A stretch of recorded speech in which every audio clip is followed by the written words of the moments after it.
कहानी की शुरुआत में हम गट्ठलपुर देश के राजा दिलदुखी को देखते हैं, जिनकी 12 सुपुत्रियां थी और उनकी बीवी की भी निधन हो चुकी थी। इस वजह से वो बहुत दुखी रहता था। हर रोज वो अपने राज दरबार में खड़ा होकर अपनी बीवी के याद में दहाड़े मारता था, यानी शोक व्यतीत करता था। उनकी आवाज महल के बाहर पड़ोस के गाँव तक पहुँचता था, जिससे भेड़ बकरी से लेकर इंसानों तक का जीना बहुत मुश्किल हो चुका था। दूसरी तरफ महाराज दिलदुखी अपनी 1 दर्जन यानी 12 पीस कन्याओं से भी बहुत चिंतित रहते थे, क्योंकि रोज रात को वो कन्याएं कहीं पर किसी से मिलने के लिए जाती थी, जिस वजह से हर रोज उनके बेशकीमती जूतों में एक छेद हो जाता था। महाराज ने कई दफा कई बार अपने कन्याओं से इस राज के बारे में जानना चाहा, पर वो लड़कियां 1 नंबर की अड़ियल है और वो महाराज को कुछ नहीं बताती। महाराज दिलदुखी का टोपा नाम का एक मैनेजर यानी सलाहकार भी था। महाराज उसे अपने कन्याओं की उस राज के बारे में सुलझाने के लिए कहता है। इधर सुबह होते ही सलाहकार टोपा राजकुमारियों को निद्रा से उठाता है। तब सारी सेक्सी राजकुमारियां उसका मजाक उड़ाते हुए कहती है, टोपा जी आप सलाहकार है या मुर्गा जो हर रोज हमें उठाने के लिए आ जाते हैं। तभी टोपा की नजर राजकुमारियों की चरण पादुका पर जाता है, जिस पर बड़े बड़े छेद हुए पड़े थे। वो उन राजकुमारियों से कहता है, राजकुमारी एमेंडा को छोड़कर तुम सभी के जूतों में हर रोज छेद क्यों हो जाते हैं, जबकि मोची हर रोज तुम्हारे जूतों में तलवे लगाता है। कहीं तुम लोग रात को किसी से अपनी मरवाने के लिए कहीं पर तो नहीं जाती हो। इधर महल में हम महाराज दिलदुखी को फिर से अपनी बीवी के दुख में दहाड़े मारते हुए देखते हैं। वहीं महाराज की गर्जन से कोसों दूर बैठे हुए प्रेम कुमार को बहुत तकलीफ हो रहा था। प्रेम कुमार दरअसल एक मनमौजी किस्म का आदमी है, जो घर घर जाकर कठपुतलियों का खेल दिखाकर अपना रोजी रोटी चलाता है। महाराज की गर्जन से उनकी 12 की 12 बेटियां ही बहुत चिढ़ी हुई थी। वो लोग आपस में बात करती है कि उनके पिता मरते दम तक उनकी माँ को नहीं भूलेंगे। इधर सलाहकार टोपा जब महाराज के पास पहुँचता है, तब महाराज उससे पूछते हैं, तुम्हें राजकुमारियों के राज के बारे में क्या कुछ पता चला है कि वो लोग रात को कहाँ पर जाती है। सलाहकार टोपा कहता है, नहीं महाराज, उनके राज के बारे में कुछ पता नहीं चल पा रहा, और वैसे भी आपके कहने के अनुसार महल के दरवाजे को रात में बंद कर दिया जाता है, इसीलिए उनके यहाँ से निकलने का कोई रास्ता नहीं है। महाराज कहते हैं, तो फिर कोई बाहरी आदमी तो उनसे मिलने के लिए महल में नहीं आता। टोपा कहता है, नहीं महाराज, अगर बाहर से कोई उनसे मिलने के लिए आता तो उनके जूतों में छेद क्यों होते। ये सब सुनने के बाद महाराज चिंतित होकर कहते हैं कि वो अभी बूढ़े होते जा रहे हैं और उनका खड़ा होना भी बंद हो गया है, और उन्हें इस गट्ठलपुर राज्य के लिए एक उत्तराधिकारी चाहिए। इसीलिए वो टोपा को राजकुमारी के लिए एक योग्य वर ढूंढने के लिए कहते हैं। जवाब में सलाहकार टोपा कहता है, महाराज आपके शर्त के अनुसार जो भी राजकुमारियों की राज को सुलझाएगा, आप उसके साथ अपनी एक बेटी की गठबंधन करेंगे और उसे इस गट्ठलपुर देश का राजा बनाएंगे। लेकिन अगर वो 7 दिनों तक राजकुमारियों की राज को नहीं सुलझा पाता तो उसे फांसी दे दिया जाएगा। इसीलिए डर से कोई भी रिस्क लेकर राजकुमारियों के साथ इश्क नहीं करना चाहता। दरअसल शातिर टोपा की नजर महाराज की गद्दी और उनकी एक बेटी एमेंडा पर है, और वो खुद राजकुमारियों के राज को सुलझाकर राजगद्दी और पूरे दर्जन राजकुमारियों को हड़पना चाहता है। इसीलिए वो महाराज दिलदुखी से कहता है, महाराज आप निश्चिंत रहिए, मैं जरूर इस राज को सुलझा दूंगा।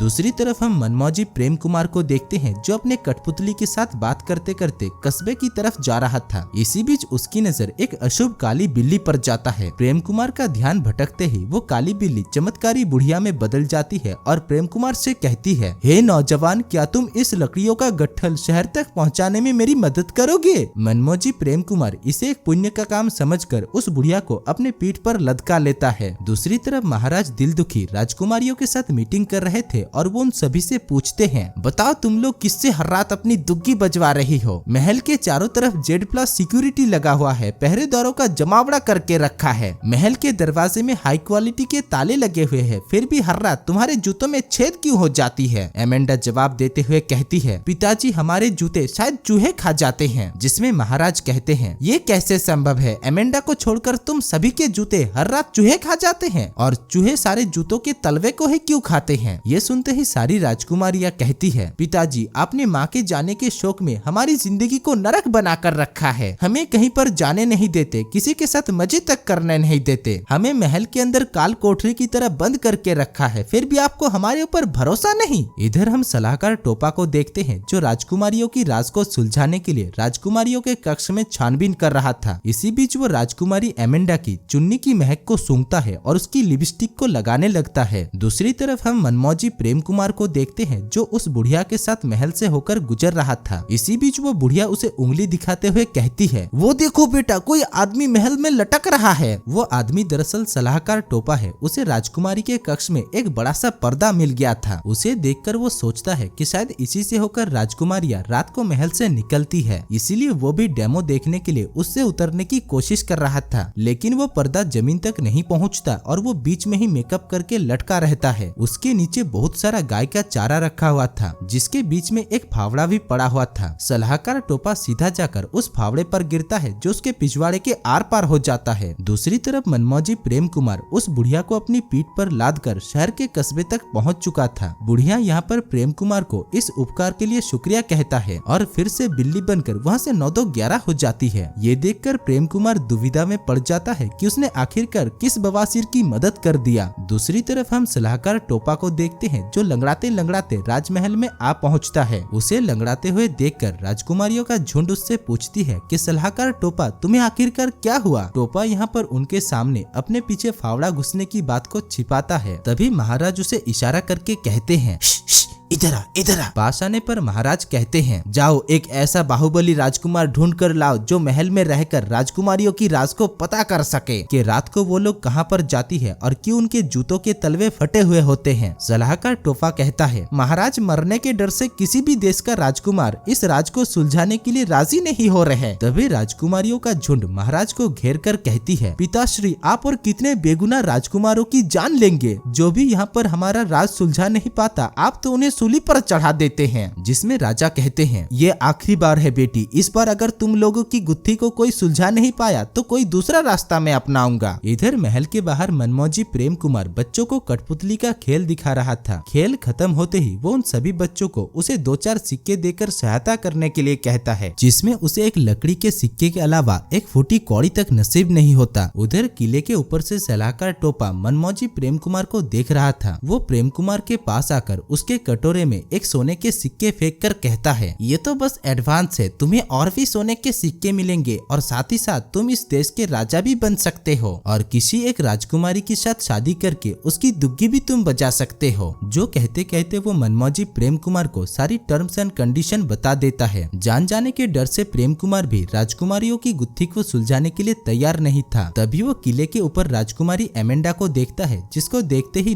नजर में उसे उसके ऊपर प्यार आ जाता है और वो राजकुमारियों की राज को सुलझाने के लिए तैयार हो जाता है। सलाहकार टोपा के जाते ही प्रेम कुमार के सामने वो जादुई बुढ़िया प्रकट होती है और वो प्रेम कुमार को एक काला कोट देकर कहती है, तुम बड़े नेक और दरिया दिली इंसान हो, इसीलिए मैं इस नेक काम में तुम्हारी मदद करना चाहती हूँ। राजकुमारियों के ऊपर नजर रखते वक्त तुम इस काले कोट को पहन लेना, इससे तुम गायब हो जाओगे। साथ ही साथ वो उसके सामने हाथ जोड़कर कहती है, राजकुमारियां रात को तुम्हें पीने के लिए एक जमाल घोटा देगी, जिसको हाथ में लेकर तुम सोने की नाटक करना, पर गलती से भी उसे पी मत जाना। ये सब कहकर वो जादुई बुढ़िया फिर से वहाँ से 9-2-11 हो जाती है। इधर थोड़ी देर में सलाहकार टोपा मनमौजी प्रेम कुमार को किले के अंदर महाराज के पास लेकर आता है। महाराज उसे देखते ही कहते हैं, तुम इस भूखे नंगे आदमी को कहाँ से उठा कर लाए? कोई राजकुमार या फिर साइंटिस्ट या फिर इंटेलिजेंट आदमी तुम्हें नहीं मिला? जिसमें टोपा कहता है, महाराज ये आदमी बहुत वफादार है और देखना ये राजकुमारियों की राज को जरूर सुलझा लेगा। वहीं पर ही राजकुमारियों का झुंड भी मौजूद थी। प्रेम कुमार को देखते ही वो सभी आपस में ये बिलाप करती है कि बाकी लोगों की तरह ही ये भी बेवजह बेमौत मारा जाएगा। रात को वो राजकुमारियां मनमौजी प्रेम कुमार के लिए एक जमाल घोटा तैयार करती है और एमेंडा उसे वो जमाल घोटा देने के लिए जाती है। गिलास को देखते ही प्रेम कुमार को उस बुढ़िया की बातें याद आता है और वो चुपके से उस जमाल घोटे को एक सुराही में डाल देता है। सभी राजकुमारियां सोचती है कि प्रेम कुमार गहरी नींद में सो गया है। एमेंडा के कमरे से बाहर निकलते ही प्रेम कुमार उस जादुई कोट को पहनकर गायब हो जाता है और एक छेद से राजकुमारियों के कमरे में झांक कर देखता है कि वो राजकुमारियां रोशनी से भरा हुआ एक गुप्त द्वार से होते हुए कहीं पर जा रही है। वो भी उनका पीछा करते करते उस दूसरे दुनिया में पहुंच जाता है। इसी बीच एक पेड़ के टहनी पर अटक कर उसका कोट उतर जाता है। तब वो टहनी को तोड़कर अपने जेब में रख लेता है। दूसरी तरफ सभी राजकुमारियां आपस में कह रही थी कि जल्दी चलो, हमारा बॉयफ्रेंड हमारा इंतजार कर रहे होंगे। खैर अगली सुबह हमें मनमौजी प्रेम कुमार को दिखाया जाता है जो चैन से सो रहा था। सलाहकार टोपा आकर उसे उठाता है और उससे पूछता है कि क्या उसे राजकुमारियों की राज के बारे में पता चला, जिसमें प्रेम कुमार अपनी मुंडी हिलाकर कहता है कि उसे अभी तक कुछ पता नहीं चला। इधर महाराज भी अपनी स्वर्गवासी बीवी के दुख में फिर से दहाड़े मार रहा था, जिसके आवाज से आसपास के जिले के लोग अपना कान बंद कर लेते हैं। इधर राजकुमारियां महल में अपना रूप चर्चा करते करते कहती है कि प्रेम कुमार जरूर हम में से किसी से प्यार करता है, वरना वो क्यों अपनी जान को जोखिम में डालेगा। दूसरी तरफ महल के कोने में जल्लाद एक फांसी का फंदा तैयार कर रहा था। मनमौजी प्रेम कुमार उसके पास आकर कहता है कि क्या इस फांसी के फंदे को लगाने में मैं तुम्हारी मदद करूं, जिसमें जल्लाद कहता है, अरे बेवकूफ, ये फांसी का फंदा तेरे लिए ही तैयार हो रहा है। 6 दिनों के अंदर अगर तूने राजकुमारियों का राज नहीं सुलझा पाया तो बाकियों की तरह तुझे भी इस पर लटका दिया जाएगा। मौत को अपनी आंखों के सामने देखकर भी मनमौजी प्रेम कुमार थोड़ा भी भयभीत नहीं होता और वो कहता है, जीने के है 4 दिन, बाकी है बेकार दिन। उन्हीं 4 दिनों को 4 बार जी लो, क्योंकि क्या पता कल हो ना हो। इधर एमेंडा भी उसकी ये सारी बातें सुन रही थी। वो उससे कहती है कि उसे मौत से डर क्यों नहीं लगता। प्रेम कुमार कहता है, आज नहीं तो कल मरना तो तय है, तो डरने से क्या मौत नहीं आएगा। दूसरी तरफ उन दोनों को बातें करते हुए देखकर सलाहकार टोपा की फटकर 464 हो जाती है, पर वो उन दोनों को डिस्टर्ब नहीं करता, क्योंकि वो जानता था कि मनमौजी प्रेम कुमार बस और 2-4 दिनों का ही मेहमान है। खैर, प्रेम कुमार और एमेंडा यहाँ पर कुछ लम्हे एक साथ बिताते हैं और एक साथ ठुमका भी लगाते हैं। थोड़ी देर बाद प्रेम कुमार जब बेफिक्र होकर झूले पर झूल रहा था, तभी महाराज आकर कहते हैं, क्या तुम्हें उस राज के बारे में पता चला कि राजकुमारियां रात को कहाँ पर जाती है? प्रेम कुमार कहता है, नहीं महाराज, राज की गुत्थी को सुलझाने में मुझे और कुछ दिन वक्त लग जाएगा। करीब 3-4 मिनट उसके साथ बात करते ही महाराज को एहसास होता है कि प्रेम कुमार राजा बनने के लायक है, क्योंकि उसके अंदर दरियादिली, ईमानदारी और वफादारी कूट कूट कर भरा हुआ है। खैर, रात को एमेंडा फिर से प्रेम कुमार को वही जमाल घोटा पीने के लिए देती है। इस बार भी प्रेम कुमार उसे फेंक कर सोने का नाटक करता है और राजकुमारियों के उस दूसरे दुनिया के अंदर जाते ही वो भी उनके पीछे पीछे वहाँ पर पहुँच जाता है। अंदर वो राजकुमारियां एक चप्पू में सवार होकर कहीं पर जा रही थी। प्रेम कुमार ये सब देख ही रहा था, तभी अचानक गड़गड़ाहट होने लगता है। सुबह सलाहकार टोपा फिर से प्रेम कुमार से पूछता है कि क्या उसे कुछ पता चला, जिसमें प्रेम कुमार उल्टी दिशा में अपनी मुंडी को हिलाता है, यानी उसे कुछ नहीं पता चला। इधर राजकुमारियां आपस में ये डिस्कस कर रहे थे कि उस दूसरे दुनिया में अमेंडा को छोड़कर सभी का बॉयफ्रेंड है, इसीलिए वो लोग अमेंडा के लिए भी स्नैपचैट और इंस्टा से बॉयफ्रेंड ढूंढने के बारे में सोचती है। रात को अमेंडा फिर से प्रेम कुमार को पीने के लिए वही जमाल घोटा देती है। हर बार की तरह प्रेम कुमार उसे पीता नहीं और सोने का नाटक करता है। इसके बाद वो राजकुमारियां जब अपने अपने बॉयफ्रेंड से मिलने के लिए दूसरे दुनिया पर जाती है, तभी प्रेम कुमार भी गायब होकर उनके साथ उस दूसरी दुनिया में पहुंच जाता है। वहाँ पर सभी राजकुमारियों का बॉयफ्रेंड था सिवाय अमेंडा को छोड़कर। प्रेम कुमार यहाँ पर गायब होकर ही अमेंडा के साथ बहुत ठुमका लगाता है। तभी वहाँ पर एक गड़गड़ाहट होती है और अगले सीन में हम प्रेम कुमार को महाराज के सामने देखते हैं, जिसे आज फांसी के फंदे पर लटकाया जाने वाला है। फांसी देने से पहले महाराज उससे पूछते हैं कि क्या उसे उस राज के बारे में कुछ पता चला, जिसमें मनमौजी प्रेम कुमार कहता है, हाँ महाराज, मुझे उस राज के बारे में पता चल गया है। जो कहते कहते वो सबूत के तौर पर महाराज को वही लकड़ी देता है जो वो उस दूसरी दुनिया से लेकर आया है। अब शर्त के अनुसार राज के बारे में पता चल जाने की वजह से महाराज उसे अपना अगला उत्तराधिकारी घोषित करते हैं और राजकुमारी अमेंडा के साथ उसकी शादी भी तय करते हैं। इसी बीच राजकुमारी अमेंडा को किस करते ही उस मायावी दुनिया का रास्ता खुल जाता है, जिसके अंदर से उन 11 राजकुमारियों का बॉयफ्रेंड महाराज के सामने आकर प्रकट होता है। इसके बाद महाराज राजकुमारियों की उनके अपने अपने बॉयफ्रेंड के साथ शादी दे देते हैं और प्रेम कुमार को अमेंडा के साथ शादी करने के साथ साथ गट्ठलपुर देश का राजा भी बना दिया जाता है। और दोस्तों, इसी के साथ ही इस मूवी की कहानी भी समाप्त हो जाती है। धन्यवाद।